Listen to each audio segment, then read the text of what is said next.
Hello. So ഇന്നത്തെ സെഷനിൽ നമ്മൾ നോക്കാൻ പോകുന്നത് എങ്ങനെയാണ് വാനിൽ സ്റ്റോക്ക് വെരിഫൈ ചെയ്യാന്നുള്ളതാണ്. സോ ഈ ഒരു സ്റ്റോക്ക് വെരിഫിക്കേഷൻ നമ്മൾ ചെയ്യുന്നത് നമ്മളുടെ വാനിലുള്ള ഫിസിക്കൽ സ്റ്റോക്കും അതുപോലെ തന്നെ നമ്മുടെ സിസ്റ്റത്തിലുള്ള സ്റ്റോക്കും സെയിം അല്ലേ എന്നുള്ളത് വെരിഫൈ ചെയ്യാൻ വേണ്ടിയിട്ടാണ്. സോ അതിൽ തന്നെ മാസ്റ്ററിൽ വരാം. മാസ്റ്ററിൽ നമുക്ക് വാനിൽ പോവാം. അതിനുശേഷം നമുക്ക് ഇവിടെ വാൻ സ്റ്റോക്ക് വെരിഫൈ എന്ന് പറഞ്ഞിട്ടുള്ള ഓപ്ഷൻ കാണാം. അപ്പോൾ നമുക്കിത് 3 രീതിയിലാണ് ചെയ്യാൻ പറ്റുക. ഒന്ന്, നമുക്ക് ഓരോരോ പ്രൊഡക്റ്റ് വൈസ് നമുക്കവിടെ ആഡ് ചെയ്യാൻ പറ്റും. ഫസ്റ്റ് ഓഫ് ഓൾ നമ്മൾ ഏതാണ് വാന് അതൊന്ന് സെലക്ട് ചെയ്യുക. അതിനുശേഷം നമുക്ക് ഒന്നില്ലെങ്കിൽ ബാർകോഡ് വെച്ചിട്ട് ഐറ്റം ആഡ് ചെയ്യാം, അതല്ലെങ്കിൽ മാനുവലായിട്ട് നമുക്ക് പ്രൊഡക്റ്റ് ഒന്ന് സെർച്ച് ചെയ്തിട്ട് എടുക്കാം. അതിനുശേഷം ഏത് യൂണിറ്റിലാണ് നമുക്ക് സ്റ്റോക്ക് വെരിഫൈ ചെയ്യേണ്ടത് അത് ചെയ്യാം. അതിനുശേഷം നമുക്കിവിടെ കാണാം റിക്വയർഡ് സ്റ്റോക്ക് എത്രയാണ്. നമ്മുടെ സിസ്റ്റത്തിലുള്ളത് കറൻ്റ്ലി 132 ആണ്. ഇനി നമ്മുടെ വാനിൽ എത്രയാണ് സ്റ്റോക്ക് ഉള്ളത് എന്നുള്ളതൊന്ന് നമ്മളിവിടെ എൻ്റർ ചെയ്ത് കൊടുക്കുക. അപ്പം ഞാനിവിടെ 131 ആണ് കൊടുത്തിട്ടുള്ളത് നമ്മളുടെ അവൈലബിൾ സ്റ്റോക്കിൽ. അപ്പം നമുക്ക് കാണാം -1 ഡിഫറൻസ് ഇവിടെ വന്നിട്ടുണ്ട്. ഇനി നമ്മൾ ഈ ഒരു ആഡ് ടു മിസ്സിംഗ് എന്നുള്ളത് ടിക്ക് ചെയ്തിട്ടുണ്ടെങ്കിൽ ഇത് ഡയറക്റ്റ് മിസ്സിംഗ് സ്റ്റോക്കിലേക്ക് ഒരു എൻട്രി പോയിക്കോളും. അതിനുശേഷം നമ്മളിവിടെ ആഡ് ടു വെരിഫൈഡ് ലിസ്റ്റ് കൊടുക്കാം. ഇനി നമുക്ക് ഇതേപോലെ വേറെ പ്രൊഡക്ട്സ് ആഡ് ചെയ്യണമെന്നുണ്ടെങ്കിൽ 1 by 1 പ്രൊഡക്ട്സ് നമ്മൾ എന്ത് ചെയ്യുക, ഇതിലൊന്ന് ആഡ് ചെയ്ത് കൊടുക്കുക. അതിനുശേഷം കംപ്ലീറ്റ് ലിസ്റ്റ് എടുത്തിട്ട് വെരിഫൈ സ്റ്റോക്ക് എന്ന് പറഞ്ഞ് കൊടുത്തിട്ടുണ്ടെങ്കിൽ ഈ ഒരു സ്റ്റോക്ക് വെരിഫിക്കേഷൻ കംപ്ലീറ്റ് ആയിക്കോളും. ഇനി രണ്ടാമത്തെ രീതി എന്ന് പറഞ്ഞാൽ നമ്മൾ ടേബിൾ വൈസ് സ്റ്റോക്ക് വെരിഫിക്കേഷനാണ്.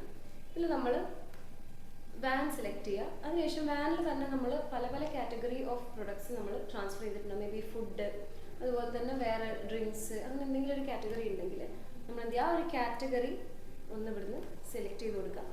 നമ്മൾ കാറ്റഗറി സെലക്ട് ചെയ്യുന്ന സമയത്ത് ആ ഒരു കാറ്റഗറീൻ്റെ അണ്ടറിലുള്ള കംപ്ലീറ്റ് ലിസ്റ്റ് ഓഫ് പ്രൊഡക്ട്സ് നമുക്കിവിടെ അവൈലബിൾ ആയിരിക്കും. അപ്പോൾ നമുക്ക് കാണാം പോപ്കോൺ ഇവിടെ റിക്വയർഡ് സ്റ്റോക്ക് എത്രയാണ്, നമ്മുടെ സിസ്റ്റത്തിലുള്ള സ്റ്റോക്ക്, നമ്മുടെ വാനിൽ എത്ര ഉണ്ട്, അങ്ങനെ ഓരോ പ്രൊഡക്റ്റിൻ്റെയും നമ്മൾ ക്വാണ്ടിറ്റി ഇവിടെ അടിച്ചു കൊടുക്കുക.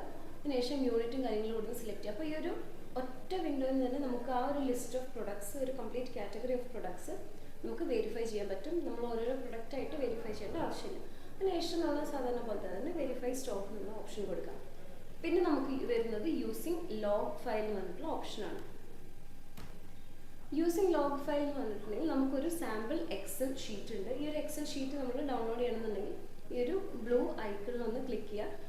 അത് ടെക്സ്റ്റ് ഫോർമാറ്റിലും അതുപോലെ തന്നെ എക്സൽ ഫോർമാറ്റിലുമാണ് നമുക്ക് അവൈലബിൾ ആയിട്ടുള്ളത്. അപ്പോൾ ഇതിൽ നമുക്ക് 2 കോളമാണ് വരുന്നത്. ഒന്ന് നമ്മൾ ഐറ്റം ബാർകോഡ്, അതുപോലെ തന്നെ റിക്വയർഡ് ക്വാണ്ടിറ്റി.